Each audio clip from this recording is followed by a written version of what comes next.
Meus amigos, nós estamos iniciando agora a terceira parte de um processo reflexivo por intermédio do qual temos pretendido submeter a sua apreciação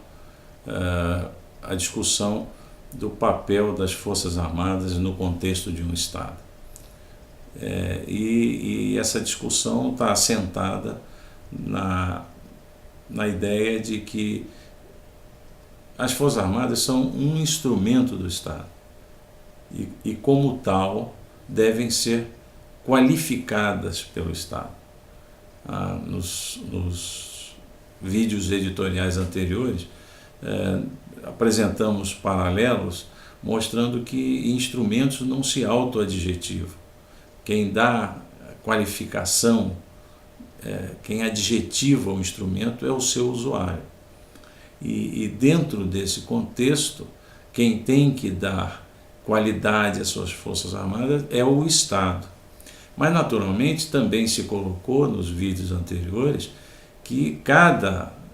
instrumento tem um fim precípuo, foi imaginado, foi criado com um fim específico, né? E esse fim específico ele toma formas distintas em função da necessidade do seu usuário. É esse contexto que se procurou colocar e hoje gostaríamos de tentar discutir consequências indesejáveis para o Estado em âmbito internacional, caso as suas Forças Armadas possam não estar recebendo a compreensão correta por parte dos dirigentes que vestem o Estado num determinado momento da história dessa nação. Propositalmente deixei para discutir essas consequências no âmbito internacional na semana em que se celebra a independência do Brasil, né? E naturalmente, quando se fala em independência do Brasil, não vai se estar discutindo de forma pueril o verde das matas, o amarelo do ouro, e sim compreendendo a independência do país como a garantia da possibilidade de defesa da sua soberania, da soberania do Estado, no contexto das suas relações com outros Estados. Para isso, eu vou me valer, vou resgatar uma experiência pessoal vivenciada na Inglaterra no ano de 1990, quando tive a oportunidade de realizar um curso de nível estratégico. Por sorte, num ano em que o Muro de Berlim havia recentemente caído, a União Soviética desmoronado e se discutia o futuro da humanidade, né? O fim da bipolaridade, como será o mundo a partir de agora. E nesse contexto tive a oportunidade de assistir uma palestra de um ilustre representante do Foreign Office inglês, que na sua palestra discutiu especificamente o que seriam relações internacionais. Nesse contexto ele colocou que realizar as relações internacionais significava um esforço para o Estado que as realiza de buscar aproximar o mundo real existente de um mundo ideal do ponto de vista do Estado. Quer dizer, uma coisa bastante lógica, existe uma realidade, essa realidade não necessariamente ela atende a todos os interesses daquele específico Estado, e ele então vai conduzir no seu relacionamento com os outros Estados um esforço no sentido de que aquela realidade se aproxime progressivamente, cada vez mais, daquele mundo ideal do seu ponto de vista. O que é interessante lembrar é que ele colocou que para isso, para essa busca de aproximação do real para o ideal, existiriam 3 instrumentos. O primeiro instrumento seria a diplomacia, instrumento por intermédio do qual o Estado vai conduzir conversações, negociações com os dirigentes dos outros Estados no sentido de levá-los a aceitar, conduzir iniciativas, procedimentos, né,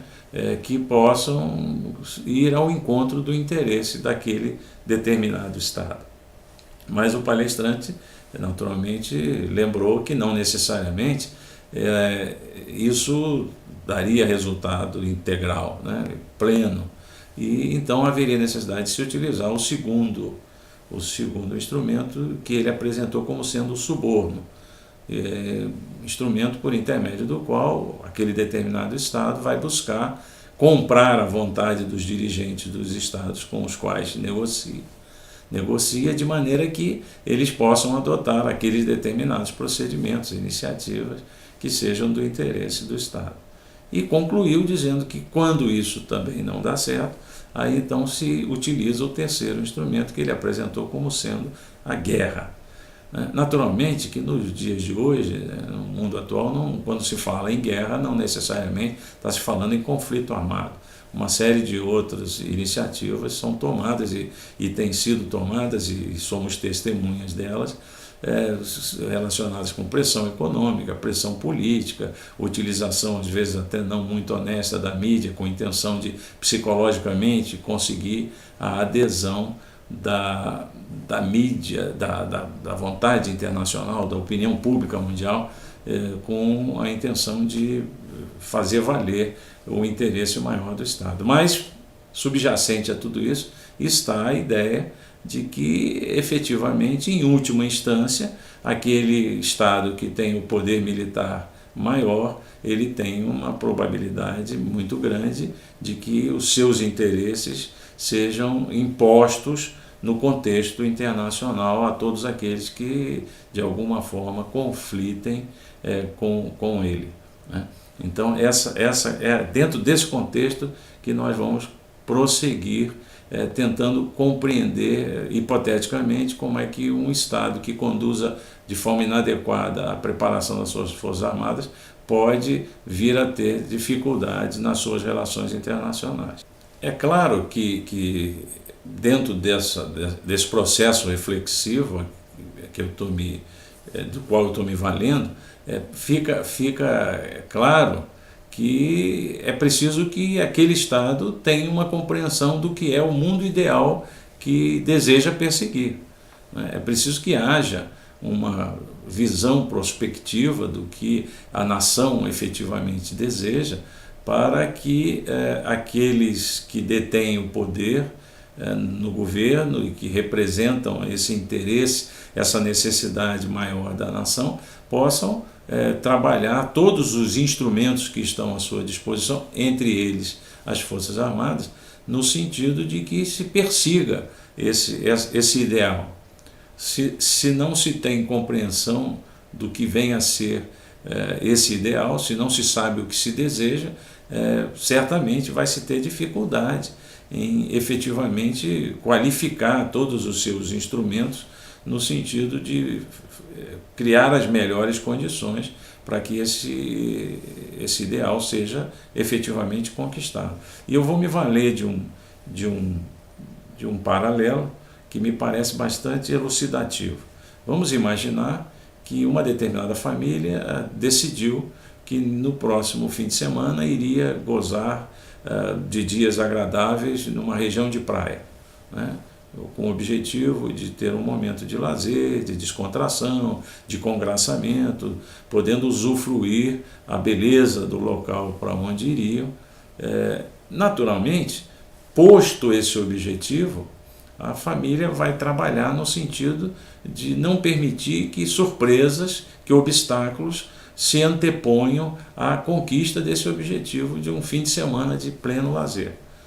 Vai se observar o automóvel, se ele está nas condições adequadas, pneu, óleo, abastecimento do carro, suspensão, vai se verificar as condições do tempo para o próximo fim de semana na região que vai ser visitada. Naturalmente que vai se ver as condições das estradas para ver se por acaso vão enfrentar algum tipo de dificuldade em algum dos caminhos que possam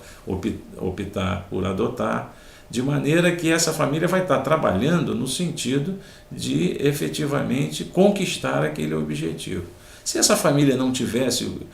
planejado o que fazer no fim de semana e resolvesse no sábado ir para uma região de praia, muito provavelmente poderia ter algum tipo de infortúnio. O carro não estaria preparado, pararia no caminho, ou o carro não era o ideal, o adequado, teriam que enfrentar uma viagem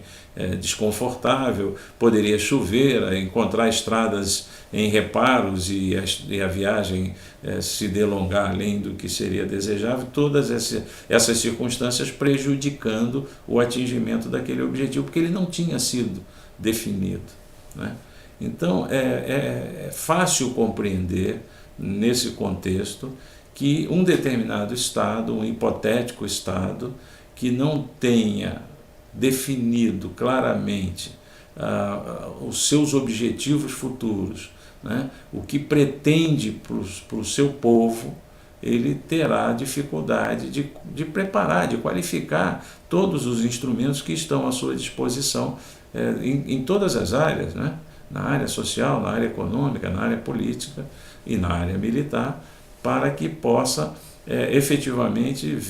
ter sucesso no esforço de ir ao encontro desse objetivo maior. Se não existe claramente definido esse objetivo, a dificuldade será muito grande de atingir qualquer coisa que seja benéfico para a sua população. E naturalmente que se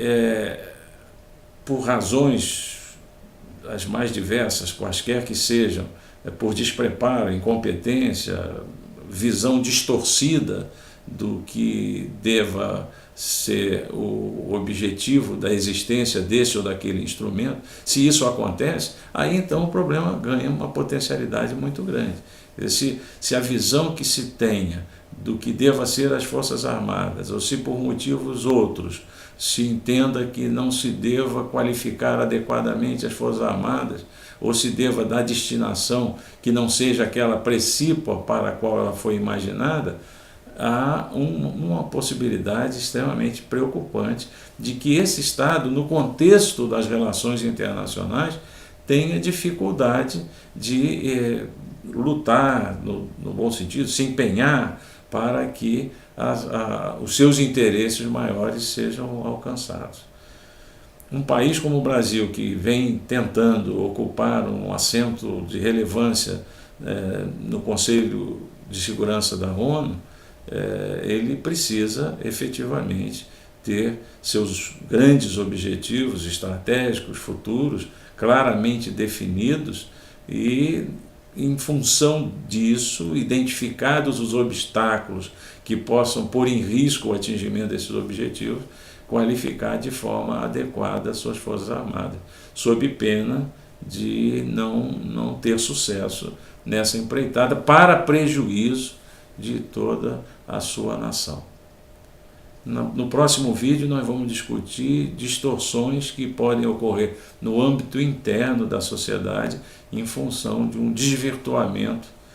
da preparação das Forças Armadas, seja no que diz respeito a pessoal, seja no que diz respeito a material.